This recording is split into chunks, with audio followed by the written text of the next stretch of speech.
സാറിന് എന്നോട് എന്തോ ഒരു പിണക്കുള്ള പോലെ. എൻ മുഖം കാണുമ്പോൾ നിൻ കൺമുനകളിൽ എന്തെത്ര കോപത്തിൻ സിന്ദൂരം. എൻ മുഖം കാണുമ്പോൾ നിൻ കൺമുനകളിൽ എന്തെത്ര കോപത്തിൻ സിന്ദൂരം.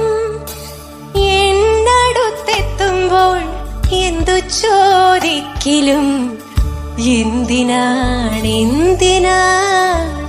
ഈ മൗനം. ഒരു നിറഞ്ഞ കയ്യടി കൊടുത്ത് ഈ സംവിധായകനെ നമുക്കൊന്ന് സ്വാഗതം ചെയ്യാം. സർ നമ്മുടെ രഞ്ജിത്തേട്ടനാണ്.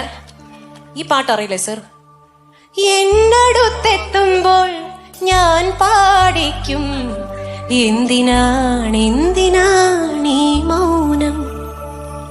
മാണിക്യ വീണയുമായ മനസ്സിന്റെ പൂവിലുണർന്നവളെ പാടുകില്ലേ വീണമീട്ടുകില്ലേ എന്റെ വേദന എന്നോട് ചൊല്ലുകില്ലേ ഒന്നും മിണ്ടുകില്ലേ.